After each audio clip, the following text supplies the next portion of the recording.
वबरकातुहू। वालेकुम अस्सलाम व रहमतुल्लाहि व बरकातुहू। मेरी प्यारी अम्मी, मेरे प्यारे अब्बू, मेरी अम्मी मुझे नाज है। मेरे अब्बू का मुझे फख्र है। मेरी अम्मी मुझे दुनिया में लाने का जरिया बनी। मेरे अब्बू ने मुझे दुनिया में जीना सिखाया। मेरी अम्मी ने मुझे जन्म दिया। मेरे अब्बू ने मुझे दुनिया में पहचान कराई। मेरी अम्मी ने मुझे बोलना सिखाया। मेरे अब्बू ने मुझे लोगों से किस तरह बात करनी है सिखाई। मेरी अम्मी ने मुझे 9 महीने पेट में पाला। जब मैं अम्मी के पेट में थी तो इस वक्त अब्बू अम्मी का ख्याल रखते।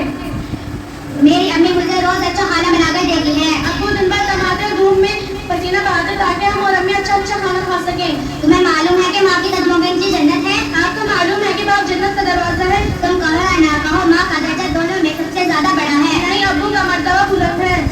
अच्छा, मैं तुम्हें एक हदीस बताती हूँ जिससे आपको समझ में आ जाए कि किसका मर्तबा सबसे ज्यादा बड़ा है।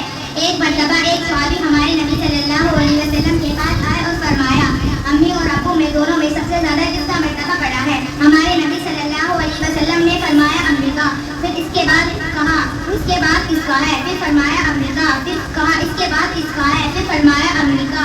फिर सहाबी ने चौथी मर्तबा हजरत मोहम्मद सल्लल्लाहु अलैहि वसल्लम से फरमाया, इसके बाद किसका है? फिर हजरत मोहम्मद सल्लल्लाहु अलैहि वसल्लम ने फरमाया अब्बू का। इससे हमें पता चलता है कि अम्मी का मर्तबा अब्बू से ज्यादा बड़ा है। लेकिन अम्मी के बाद अब्बू पर तो मर्तबा आता ही है। इससे पता चलता है कि अम्मी और अब्बू हमारी जिंदगी में एक अहम किरदार निभाते हैं।